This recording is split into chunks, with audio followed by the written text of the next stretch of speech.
Good evening mga bossing. So, ayun, kwentuhan muna tayo. Dahil kasi nagme-message sa akin, PPM, ba't daw hindi na ako nagpo-post masyado, nagko-comment. Ano kasi, kwento ko na para alam na ng lahat. Medyo nung nakaraan kasi parang naglaylo muna ako sa social media kasi nga na-stress ako. Siyempre kaya tayo nag-isda para mawala yung stress. Ang nangyari nung nakaraan. Lalo ako na-stress. Tandaan niyo yung nagpapa-pre-order ako ng mga stocks. Yung daming parating. Daming pang pre-order, daming ano. Ang masama nito, nung nagsidatingan na, nagsimula dun sa Lowe's Fireback. 15 pieces yun. Halos namatay lahat. So, magkano na yon. And then next, yung meron ako sinip na white rim oranti na China. Dead on arrival, refund tayo. Sakit sa bulsa, sakit sa ulo. Tapos yung golden santic natin, nakaliko, may nakatalon. Dalawa.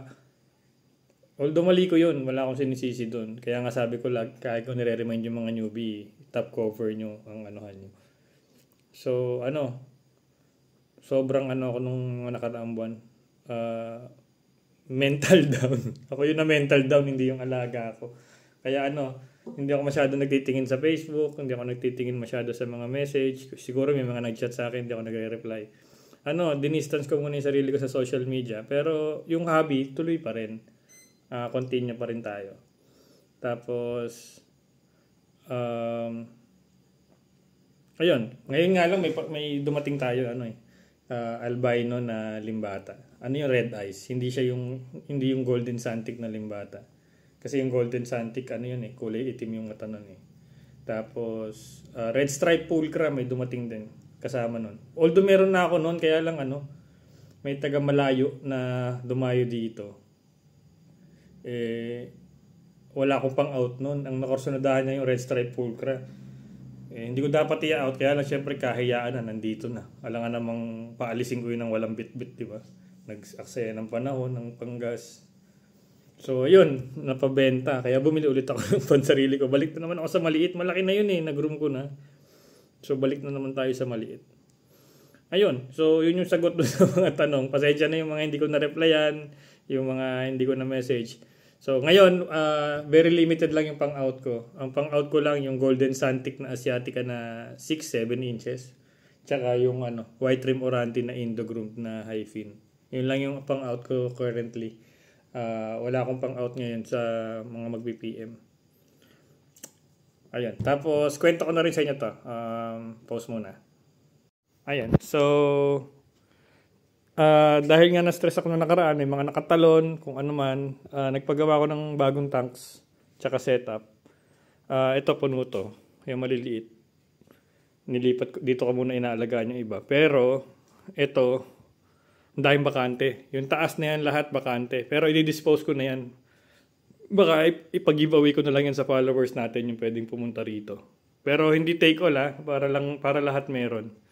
Ayan, yung nasa taas, ipamimigay na lang natin yan. Tapos, ayan ilan ang bakante ko. Ayan. Bakante rin yan, bakante. Yung pinakababa. Ngayon, kaya naman bakante yan kasi maglilipat ako ng setup. So, itong rack na to, tatanggalin ko yan, yung mga aquarium, tatanggalin ko. Magpapalit ako ng bagong setup na maayos, na may top cover na salamin. Salamin na lang yung pinagawa kong top cover para hindi na masyadong sakit sa ulo. Dami-dami ko pang DIY na inatupag nung nakaraan. Babalik din pala ako sa salamin na top cover. So, sa next video ko siguro papakita ko yung top cover. So, yung core naman ng mga collection natin, lahat nandito pa rin. Wala tayong nabawas. Ayun, yung Laos Fireback natin na dalawa, andyan. Tapos, ayan, yung Asiatica na collection natin, kumpleto pa rin. Super Red, Tigisa, Oranti, may Oranti pa tayo. Ayan. Ito, to ship na to sa Cebu, kaya lang itong super high fin na yan. Kaya lang di ba, binagyo sila doon tsaka binaha. Medyo nagre-recover pa. Sabi ko, sige, okay lang dito muna sa akin. Ayun. So, update ko kayo sa next video kung ano yung bagong setup natin. Papakita ko sa inyo. And then, ayun, tatry kong bumalik na ulit sa sa pagpo-post. Kasi hindi ako makapag-post ng hindi ako masaya kasi syempre dapat ako pag nagbi-video, teka, post nga natin, harap muna natin sa mukha ko yung video. Ayan. So, gusto ko pag magpo-post ako, yung excitement ko, yung enthusiasm, gusto ko ma-share ko sa inyo kasi mahal natin tong hobby na to kaya lang kung ganun yung pakiramdam ko nung time na yon, parang hindi ako makapag-video, hindi ko kaya tigil muna ako. So ang nangyari, sinettle ko muna lahat ng mga atraso ko, syempre yung mga na-refund ko, yung iba hindi ko na-refund agad kasi nung binayar sa akin yun, ibinili ko na rin ng ibang isda ng 4 out. So yun yung nangyari doon. Kaya hindi muna ako nag-post hanggang di ko nasa-settle pa lahat ng atraso ko. Kasi nga, iba yung pakiramdam ko ayoko nung may atraso sa ibang tao. Gusto ko settled lahat. Although, yung iba medyo natigalan, pasensya na. Pero sinettle ko muna lahat. Hindi ako nagpasira. Yun lang muna mga boss. Ang haba na ng video. Pagpasensya nyo na kung wala tayong mga post. Asahan nyo sa mga susunod na araw.